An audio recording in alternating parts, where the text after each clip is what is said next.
everyone, and thank you for listening to Brain Fruits, the podcast on women changemakers. I'm your host, Hannah Becker, and today I have the great pleasure to introduce you to Meiyi Cheng.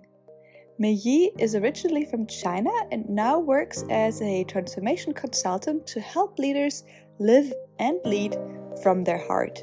She's born with a curiosity and passion for life.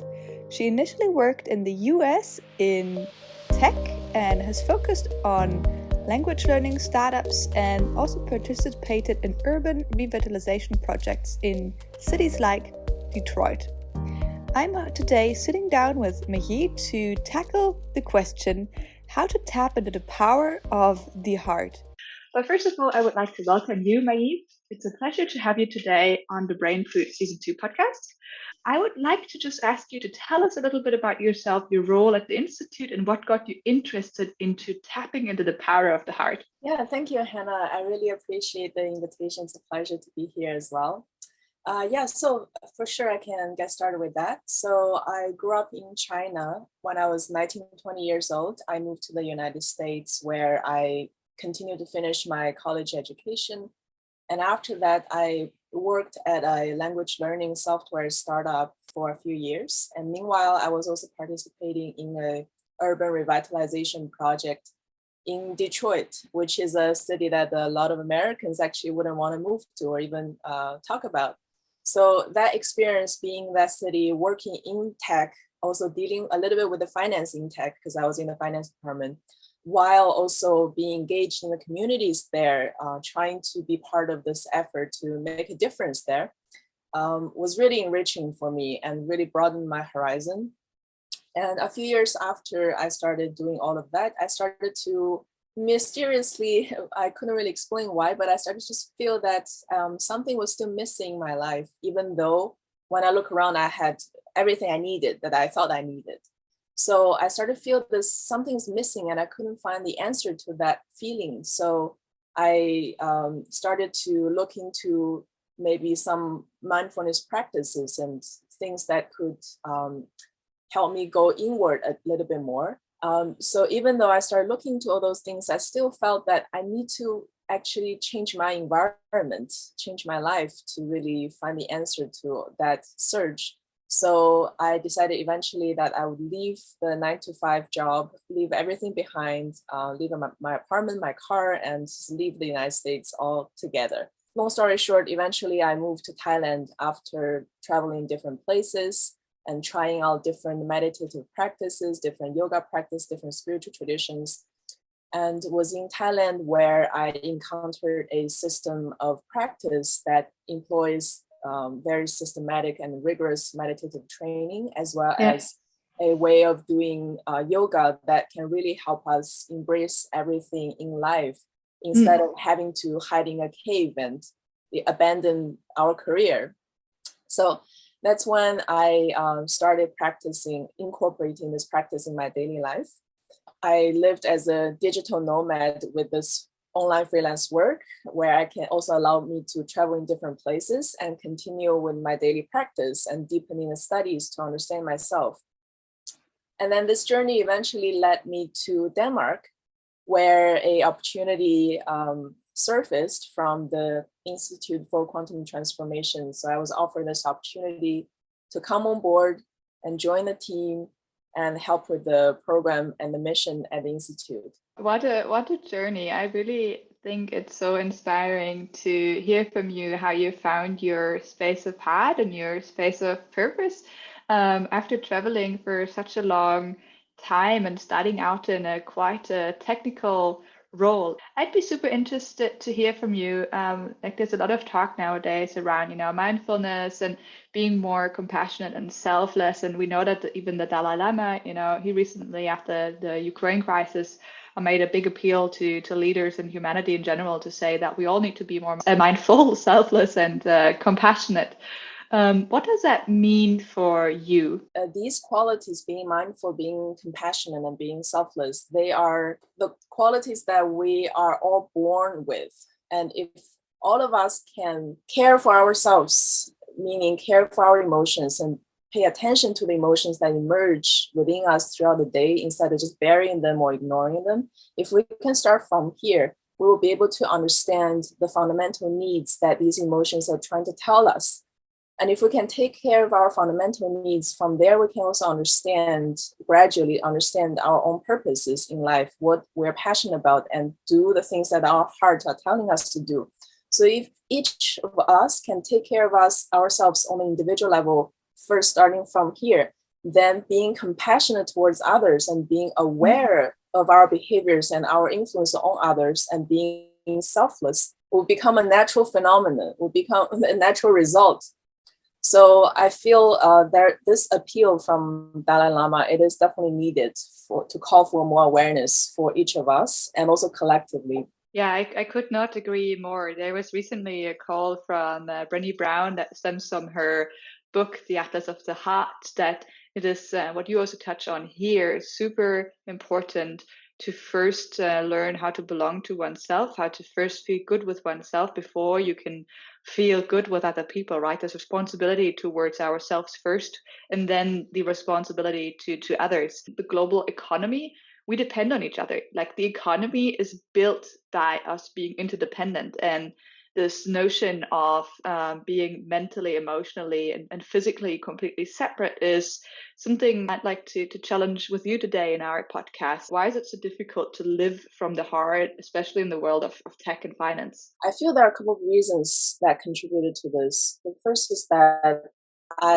so growing up in China, I went through years of education where it was very much about cramming information and really training on the STEM subjects, very much emphasis on the scientific reasoning, logical mind. And it was actually not the case back in ancient China. It was more like a modern thing that the modern society in China adopted in the education. And so then later on, when I moved to the United States, I started to also work, and I realized that this is just how it is right now in the modern day society. It's the thing that we put onto the pedestal, the reasoning, the logical. And one of the reasons for this is that the intuitive capacity that all of us have, the empathy and many other amazing qualities that all of our hearts have, which are largely untapped, they require a certain degree of a certain degree of courage, because it's not usually the answer don't come from black or white. It's not this dual yes or no answer, and sometimes the solution to a problem it can't be thought of. It's a genius intuition that will just come up, and one needs to be open towards that. So having certain degree of curiosity, a degree of openness, which requires courage. And for many of us in the society, it is much easier to resort to the safe path, the familiarity, which is the mind mapping our experience and store this information in our memory and try to simulate the scenarios so we can feel familiar with the experience and know what to expect in the future and use the logic. So this is a natural tendency that we all have to resort to the safety. Yeah. And that's one of the reasons that the heart is a bit more difficult for us to really practice living from.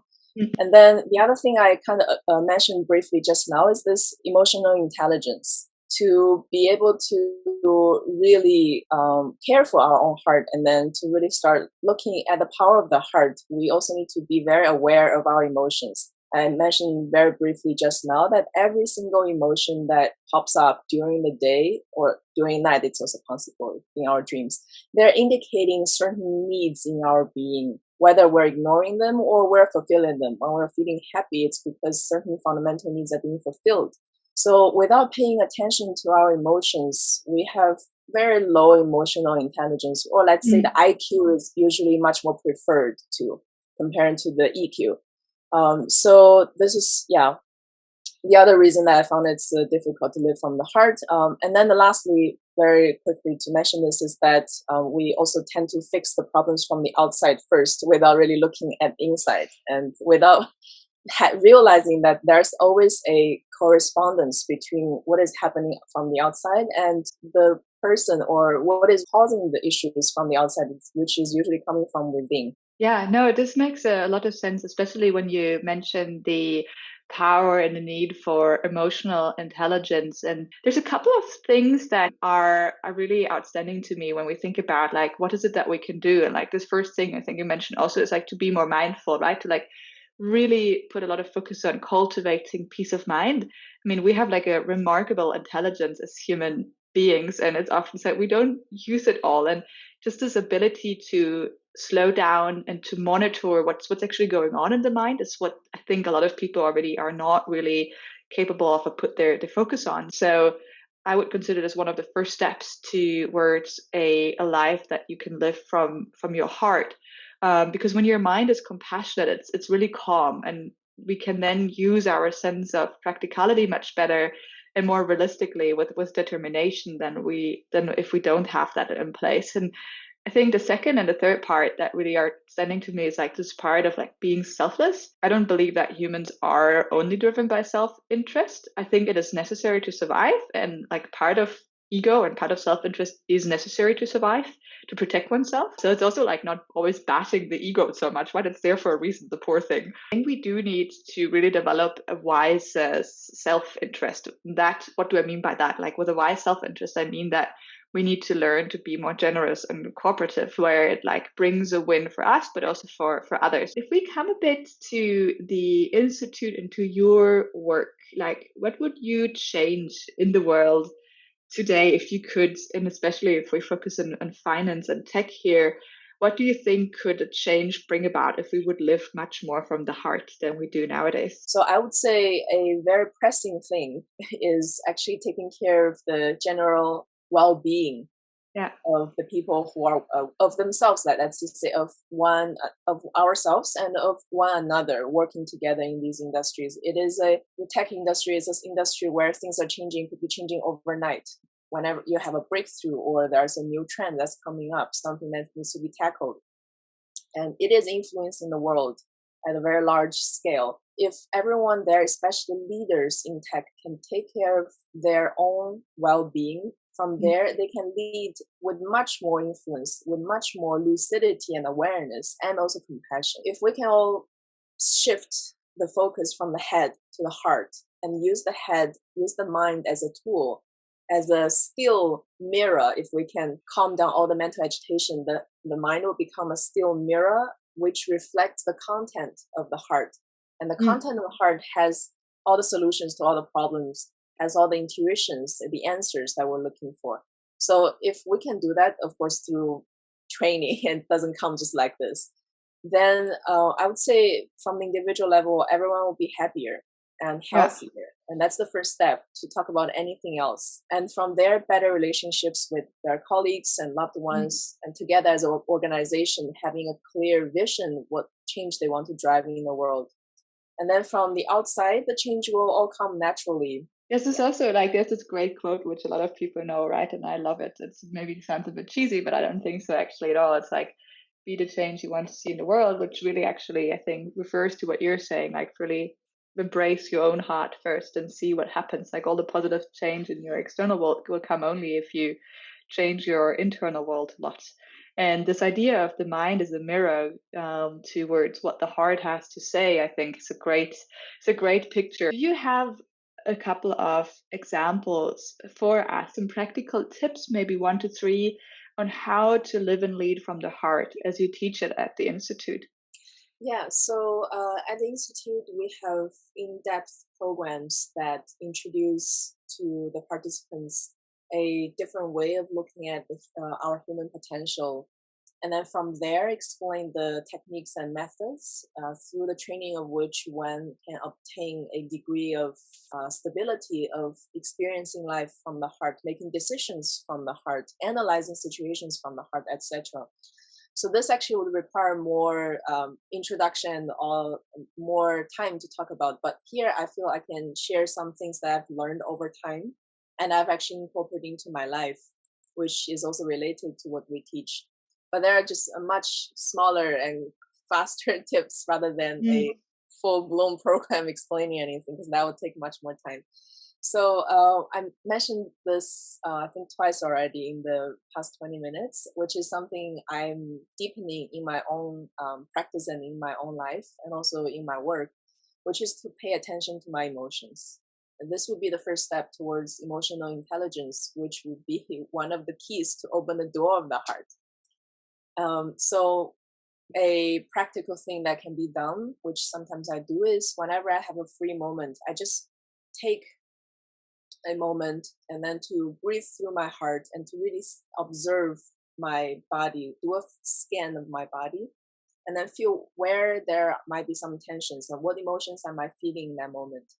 And especially if I'm already feeling certain emotions coming up, but either I was in the middle of an action and I didn't want to really take a break to look at them.